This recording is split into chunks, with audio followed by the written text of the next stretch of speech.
in the mid-'80s, we had the movie Wall Street, and the key line was "greed is good." Well, that has become kind of passé now, and now we're back to a situation, let's work together, let's do what's right for all of us and help each other. It is one of the big secrets, I think, in American business. To me, the fact that we are not driven simply by profit gives us a great amount of freedom to do things differently. The United States at night from space. Millions of lights marking a country thought to be built by capitalists. But a third of those lights are actually lit by a different business model. Well, you know, from the management point of view, the cooperative model is a tremendous advantage because everyone feels like it's their business. The whole concept of a cooperative is to provide a service or a good to the members of the cooperative at cost. Because cooperatives started in sort of this rural desperate need to get services to people in communities that otherwise would not have water, electrical, or telecommunications. But it's evolved so much more beyond that. In the Depression era of the 30s, one of the services that could not be gotten any other way in some parts of the country was electricity. The government helped cooperatives form to bring power to farmers in rural areas. They certainly needed electricity. It is what modernized modern agriculture in this country, was the ability to get electric service to the rural areas. Floyd Robb works for a co-op that provides over 6 gigawatts of power to 124 distribution co-ops that serve over 2.5 million members in 9 states from Canada to the Mexican border. An impressive feat because those members are scattered over an area twice the size of Spain. That if you look at a satellite picture of the United States at night, it's that big area that doesn't have a lot of lights in it. That's the area we serve. Basin Electric produces power from a variety of sources, including renewable energy, and is looking for ways to burn coal cleaner. We have put money on the line that says if you can come in and prove your technology and show us that we can economically remove CO2 from a conventional power plant, we want to see it and we want to help make sure that it gets developed. Basin Electric already captures carbon dioxide from their natural gas operations. The greenhouse gas is sent north to Canada and is pumped underground to boost oil field production there, thus staying out of the atmosphere. Because the bottom line is that our mission is to provide electricity to our members at the lowest possible cost, but being environmentally responsible at the same time. So that's always a balance. Besides bringing power to farmers, Franklin Roosevelt's New Deal created better housing. Originally, the idea was to provide decent housing for low-income families. They had to be working, they had to have jobs, and the idea was to get them out of the city and into a place where they could have basically a healthy environment.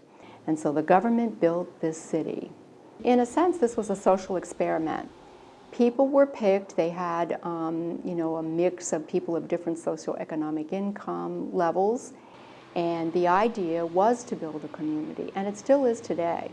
And when the government got out of the housing business in 1952, the residents formed a cooperative and bought the complex. I own 1/1600th of this organization because I'm a co-op. Barbara Havekost came to the community as a 19-year-old college student. Married a college student, found that the JHI homes were nicer and cheaper than student housing at the University of Maryland campus, and moved here. And I've been here ever since. Surrounded by some of the most expensive housing stock on the East Coast, the co-op's 1,600 homes in the center of Greenbelt, Maryland, remain affordable with attractive benefits. I like the idea of being able to call JHI and say, the toilet doesn't work. The sink is leaking. This plaster wall needs replastering. It gives people an opportunity to have affordable housing without having to worry about the big expenses. And members sell their homes on the open market. This is a walking community. And because we do live close and we share common areas, people do get to know their neighbors. In housing cooperatives, people have in their hands the tools to fashion their own destiny. Most newlyweds believe a home is part of their destiny, but good finances are essential. I always figured, oh, I'll go to college, I'll graduate, and I'll be rich, and I'll pay off all my credit cards. But it really doesn't work that way. We sat down with our coach and realized, wow, we're negative. Our net worth is negative. We actually owe more than we can possibly have in our bank or anywhere else. We can sell off all our assets or whatever, and we still wouldn't have any money. One of our goals has been to increase our net worth, and we've already been successful in doing so, thanks to all of our coaching. Newlyweds Sean and Candace Gehrke are being coached by the GECU, a cooperative credit union serving the people of El Paso, Texas. Financial issues are a major cause of divorce in newlyweds. It's a major issue. If we can help newlyweds come together in their finances before they start on their life together, then we've helped. We've made a difference. We were formed in 1932 by 11 guys with $5 apiece. And their whole goal was to help their co-workers stay away from loan sharks. We're still fighting to teach our members how to save and how to stay away from today's word for loan sharks being payday lenders. The credit union has 267,000 members and assets of $1.2 billion that it uses to make loans to its members. If the loan is coming from some entity in California, the payments are going to California. When my member's making a payment, it's coming back to El Paso. And what do? We put it out in loans. It all circulates right here. And we make our decisions here. If we can help the people in El Paso to lift themselves $1 at a time, $5 at a time, then we help our whole community. And I think that's the difference between a cooperative financial institution and a for-profit financial institution. We're here for one thing and one thing only, our members. Come on, girls. Come on.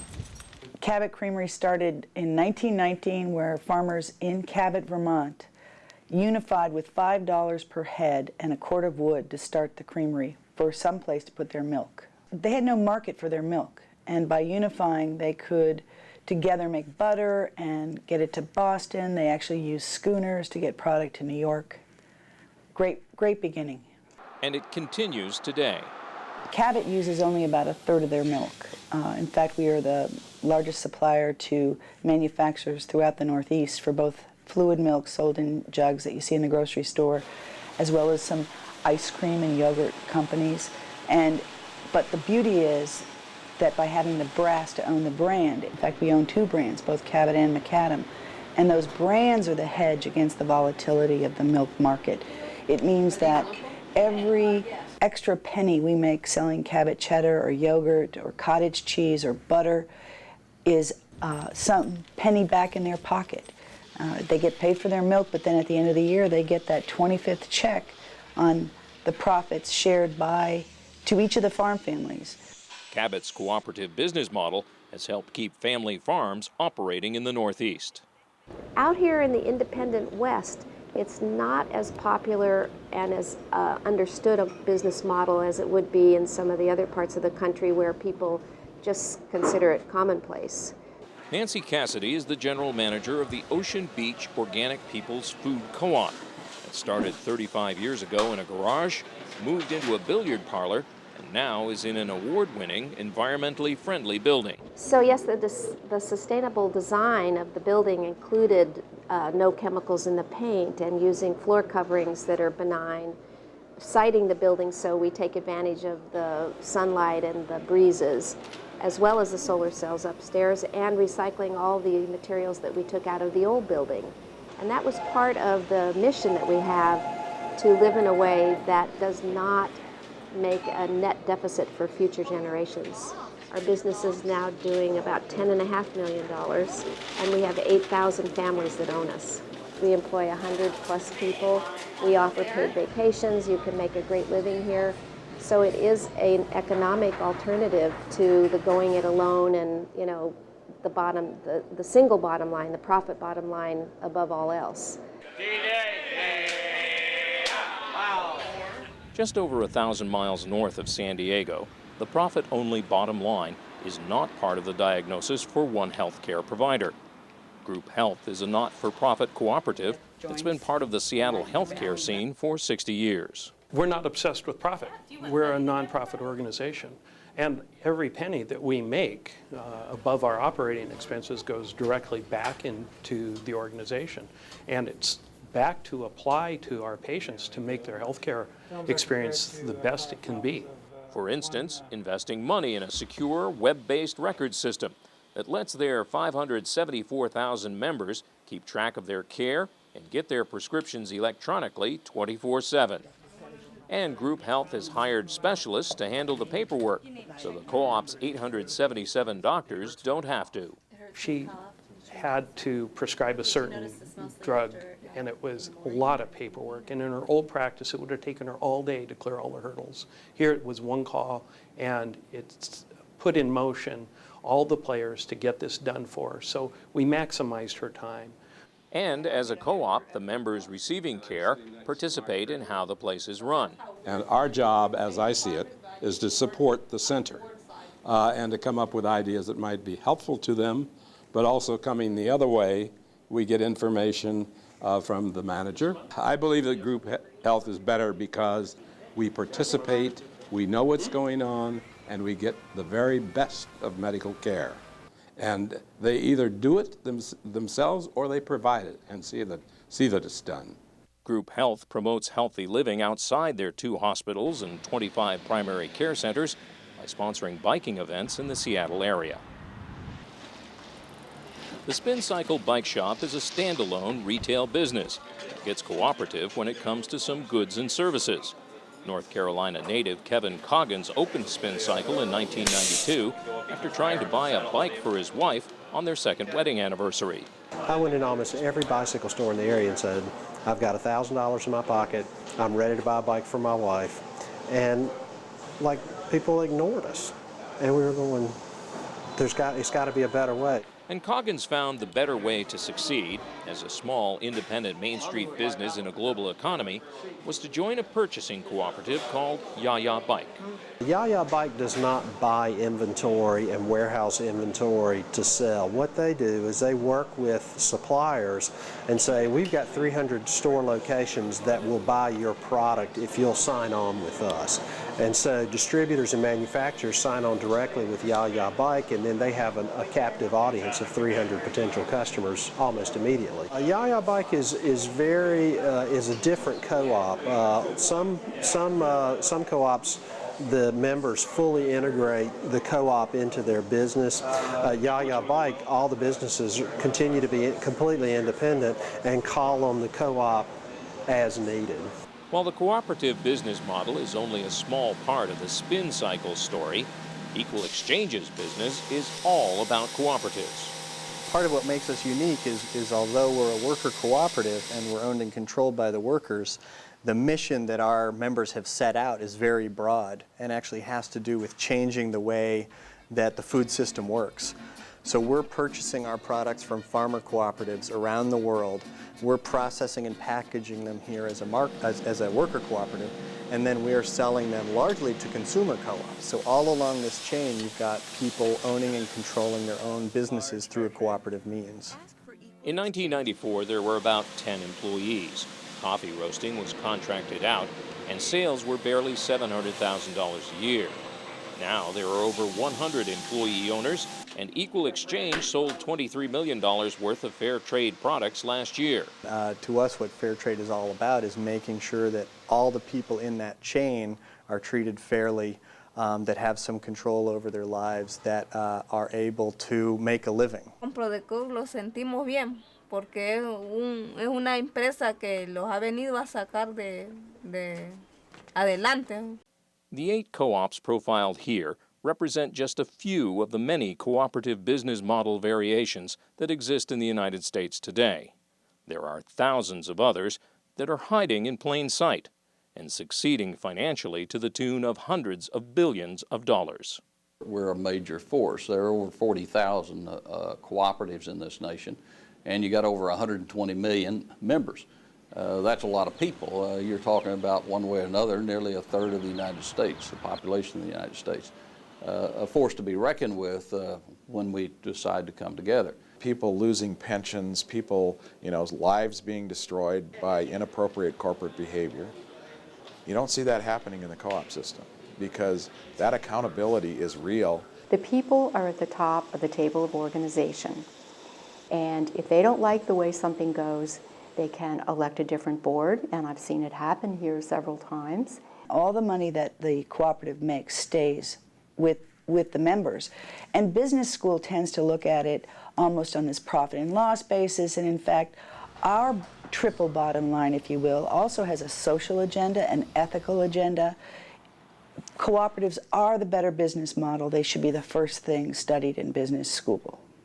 I think for-profit is very important to our nation, but I also think self-help is very important to our nation as well.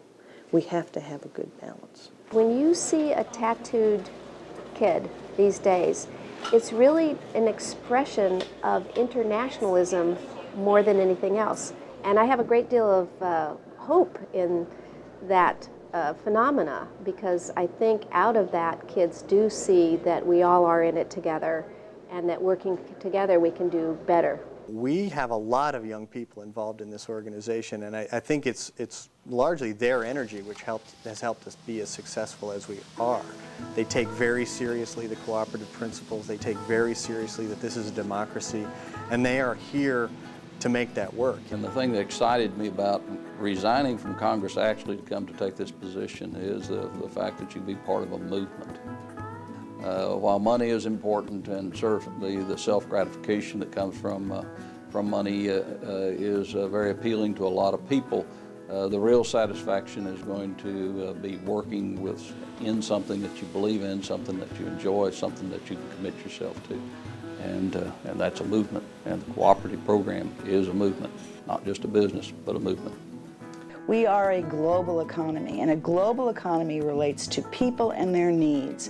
And it is no longer a matter of which company, it should be which cooperative, and how are you getting the best for yourself, for your family, and you do so through the cooperative structure.